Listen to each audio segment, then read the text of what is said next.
Hello, buddy. Good evening, aliens.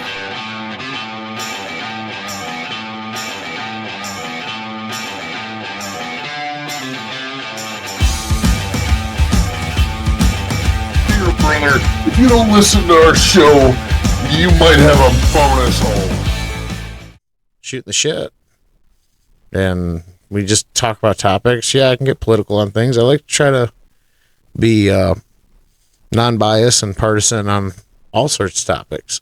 Like if you want to go down a rabbit hole of UFOs and AI and, you know, as far as you can see down that rabbit hole, I can travel down it with you. If you want to just shoot the shit and talk, I can shoot the shit and talk. You know, like I could go down a big rabbit hole with AI and UFOs and chemtrails and microplastics and actually I don't know. That's what all that chemical shit that was happening a few months ago, that all got pretty quiet pretty quick too. Oh wait, what? The chemical spills. Oh, where at? Those chemical spills over in the US where the trains derailed. Oh, the train derailment. Isn't that so weird that all of a sudden that there was these trains derailed that make chemical spills, then they went silent about it. Then months later, wildfires happened in Canada that caused an orange haze over New York, Michigan, and the eastern side of the United States. It almost seems like that somebody was burning chemicals. By the way, 100% smelled like burnt plastic the entire time. Jesus. It was, dude, it was such a haze, like, it was like a heavy fog. Like when I leave for work in the morning, it's pitch black. I can only see with my high beams or even my fog lights on, only like maybe a half a mile ahead of me. I'm like, this is weird. I'm like, okay. Yeah. Or, you know, even in dense areas, I'm like seeing maybe like 200-300 yards or, you know, a couple hundred meters in front of me. I'm like, I don't know what's around that corner. And then we have like stuff like the fires that happened in Maui recently. That's an interesting one. I don't know what they say over in your neck of the woods. Well, what do they say over your neck of the woods? I don't watch the news, so I couldn't tell you. So they say I don't read newspapers. I don't either. I just listen to conspiracies. My favorite thing to do. So apparently it's a combination between bad policies, which I can believe, and then because everybody apparently wants to go green because global warming is a huge thing. Man-made global warming, rather. Huge. Huge. It's so huge. Yeah. We have to restructure the United States because we're the biggest polluters, apparently. That's how the narrative is driven to us. And back of my head, or not even back of my head, in front of my head. That's sort of what we've been told, that we're some of the worst in the world. Not so much more like power. So like, yeah, it has nothing to do with places like China or India or places that don't have like policies where they require like scrubbers and clean, you know, refinement and non-slave labor like in Africa for those sweet lithium and cobalt that are needed for those very, very economically friendly electric cars. Yeah. Which the power comes from a coal plant. How do those things work again? Yeah. How is that green?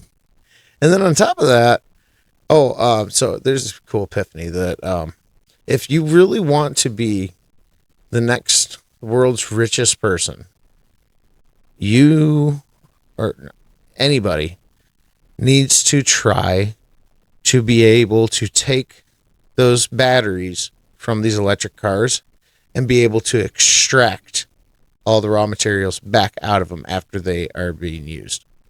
That will be huge. Because right now, our best way that we do it is we bury them. Yep. That's, to me, is not very eco-friendly. Nope. No. So why? I know it's very difficult. It's a lot like making a cake. Like you take all these chemicals and all these minerals and you like squish them around and you make a battery. And, like baking a cake, you say, after the cake's baked, I say, all right, now give me the egg out of the cake. Yeah. You can't do it. If The way they dispose of chemical waste from nuclear power plants and stuff like that too. Just pop it in the ground and hope for the best. Yeah, that's from the older way of doing nuclear power plants, which is a very good thing to talk about, actually. So there's two types of nuclear combustion. You have nuclear fusion and nuclear fission. Yeah. So which one do we do right now? We do nuclear fusion is using what we use right now currently. And that is or not, I mean, currently, the process has been there since like the 40s and 50s.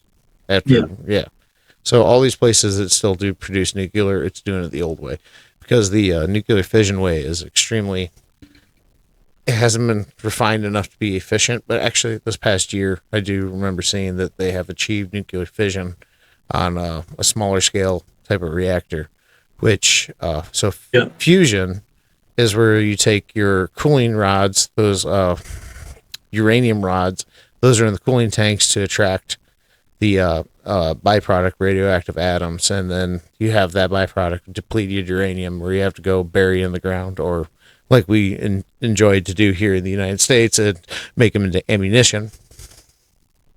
Yeah. Mm-hmm. A-10 Warthog. I killed them all. Exclusively shoots depleted uranium rounds.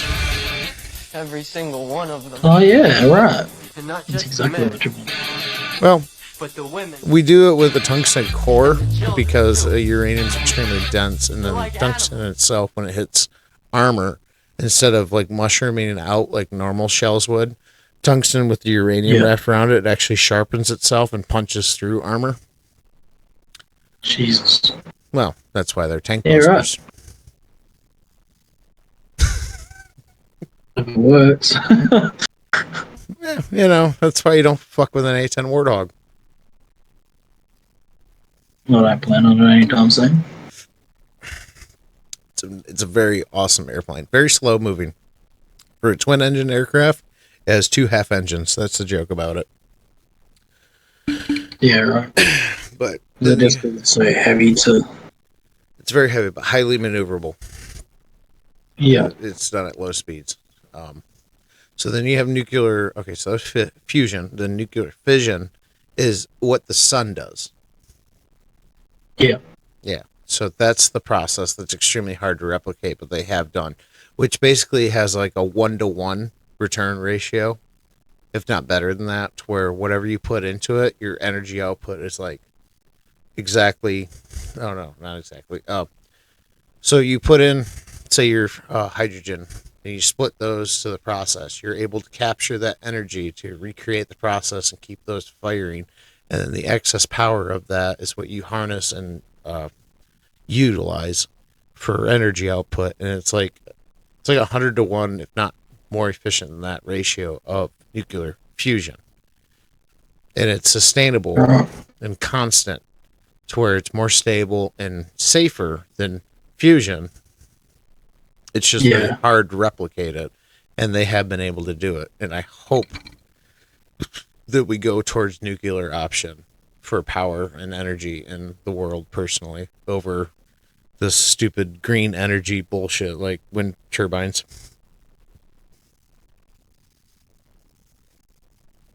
Turbines actually cost you more than they Yeah, you want to know what make you do? You want to know what you do with a wind turbine after it's lived its life?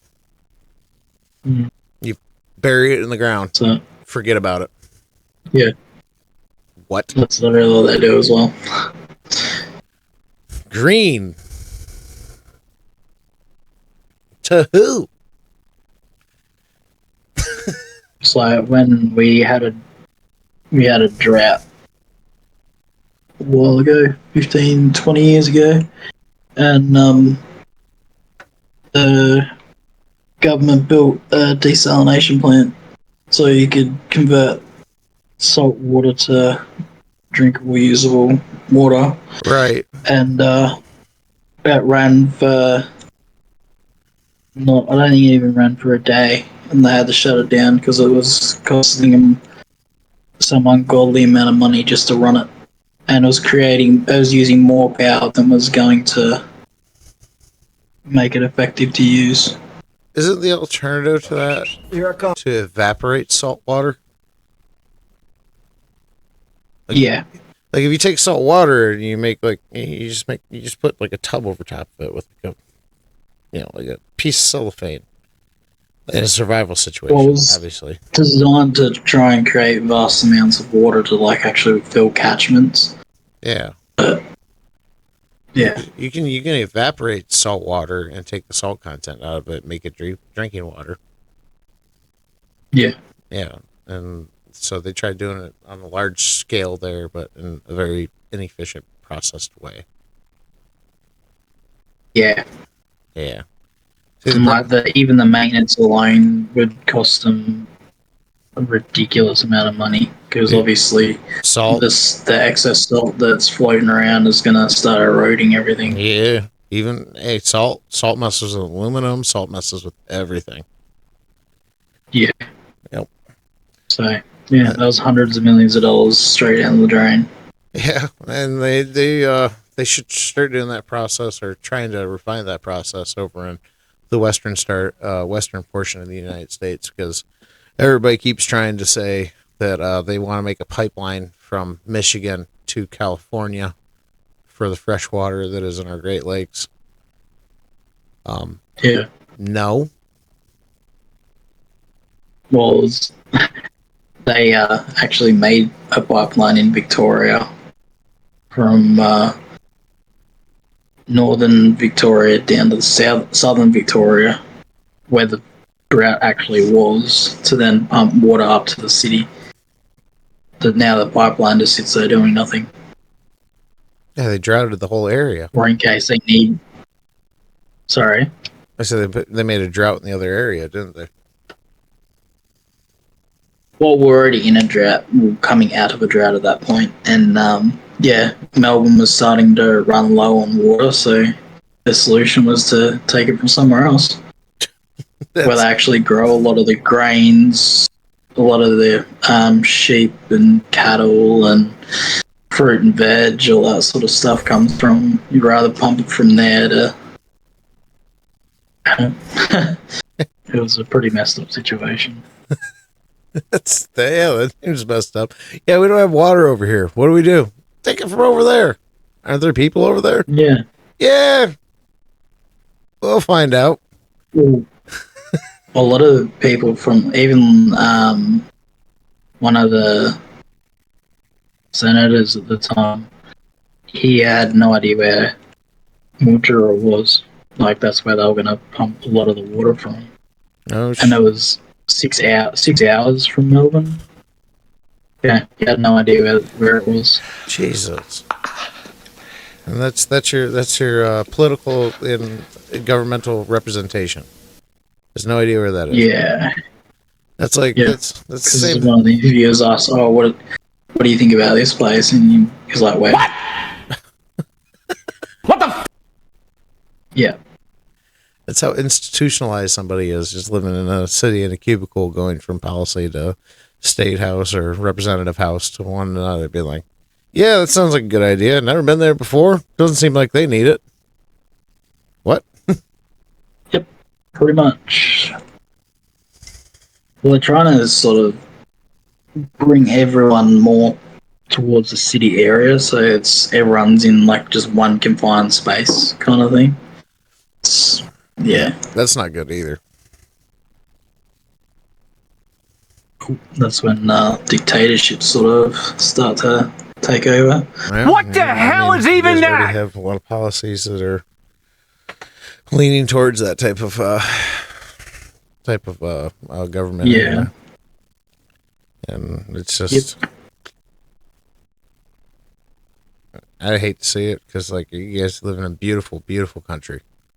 And it shouldn't have any of those types of policies. I But think not.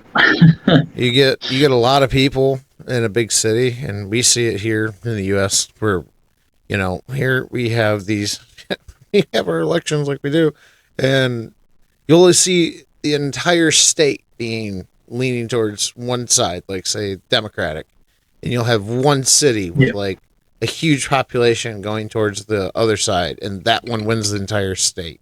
What? It's like, well, Yeah. 90% of the state said otherwise. People that are actually out there, the ones that are the farmers, the ones that are producing crops, the ones that are producing everything. Then as I like to refer to them, you idiots are voting on something you have no idea about. Yeah. And it's just, we're not meant to live like that. We're not meant to live stacked on top of each other, in my opinion. That just creates more problems.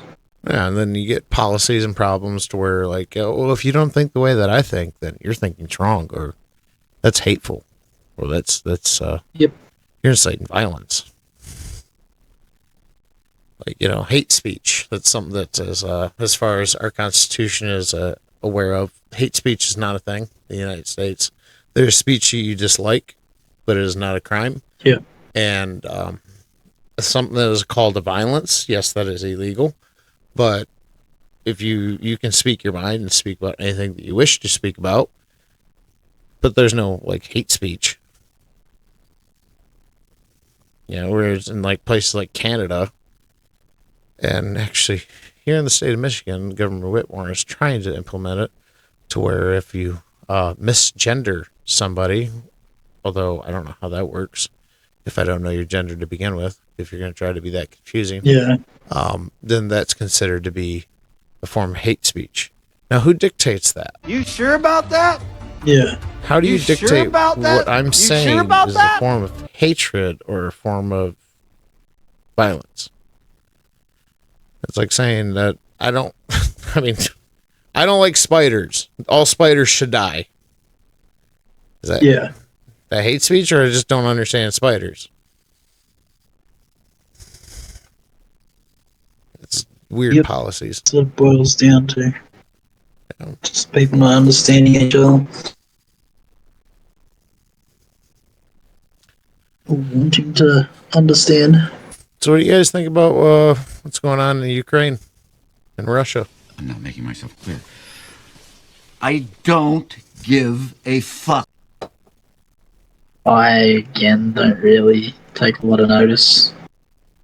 It's just a lot of political nonsense, in my opinion, but yeah. I concur. I concur with it being political nonsense. I follow it a lot, though. I'm okay. It's kind of weird to say, but I enjoy following things of war. It's just it's very interesting to me. I like to see how other countries do war. So when I see things like Ukraine and Russia, and I've been following it since it started, and watching the Russia regime doing what it does, and watching Ukraine being backed so heavily by the United States and NATO, and it's like you get making an unfair advantage for these guys, for one. Yeah. And like here in the States, it's you don't back the Ukraine? Don't they deserve don't they deserve freedom? And it's like, well, no, for one, I just want people to stop dying. Yeah. For two, we shouldn't be pumping a bunch of money into this stuff, especially here in the United States, who pump a lot of money into this stupid war. Why can't we take the $80 billion to, what are we up to now? Like $120 billion worth of funding that we've given to these guys and pump it back into the States? If I say that, and I try to say that to some of it's on the opposition politically, they say, well, you're what, a Russian supporter? I'm like, what? Like, no, I just don't see way it. of looking at it. Yeah, I just don't see why we're doing it. And yeah, okay, Russia. Okay, Russia has communism. $120 billion. Yeah, $120 billion could better suit the American people than. We could get a lot of sometimes. those veterans off of the streets and into medical facilities where they can treat their PTSD and get them out living in society and being part of the workforce. I mean, you know how fucking stupid you have to be? Holy shit. You know, that You might 20 have to years send worth him of out to war the fucking clinic over in here, the brain Afghanistan clinic. that created Get a him lot fucking checked out. of veterans that when they come back and cycle back here to the United States, they're living out on the streets. We could probably help them with that money. Just throwing that out there. Kind of weird policy, but, you know, just throwing that out there. Yeah.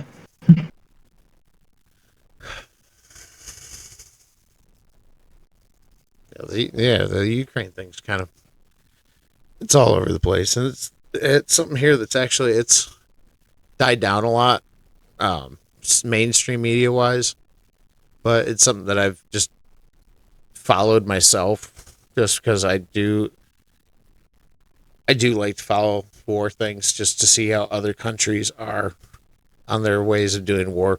And just like everything, the European theater, it's become a huge trench war. So there's like little movement on each side. You're talking about maybe overtaking like 1 or 2 kilometers, you know, over the course of a month. And it's like, dude, that ain't shit. Yeah, it is very slow moving. So it's, yeah. Yeah. Hoping the other one's going to give up over the other one. No, and I mean, you're against the Russian war machine, which has it fallen lackluster, as they would like to say, compared to what it has been hyped up to? Sure, kind of. But you need to understand, this is Russia in itself, supporting itself, versus a small country that is getting huge financial support from everybody else. Yeah. So it's not really that. And Russia does want to pump all their effort into one little front. Oh, Russia does what Russia does, and in Vladimir Putin, he just throws everybody at the front lines and hope things happen. Mm-hmm. And that's Russia. Like, that's just how they've always been. Even in any war scenario, they've just they have thrown bodies after bodies in the front line because in the European theater, it's very hard to move ground. So it's not like in the days of World War II where you had like Hitler, where he just steamrolled because he built up a superior military compared to everybody else around him, and just had the mechanical advantage of machinery, and just literally just steamrolled country after country after country because nobody was ready for that. Yeah. You know, nowadays it's okay. Well, you have one army versus another. These guys have tanks. They have tanks. They have surface to air missiles. They have surface to air missiles. They have jets. We have jets. Like it's very very fair, I guess, in some sort of ways.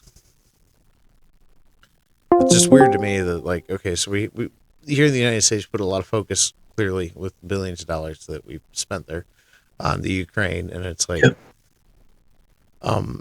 so we're against one corrupt communist country for another very corrupt country. But if I don't support the one corrupt country, I'm a supporter of the communist country. How's that work? Yeah.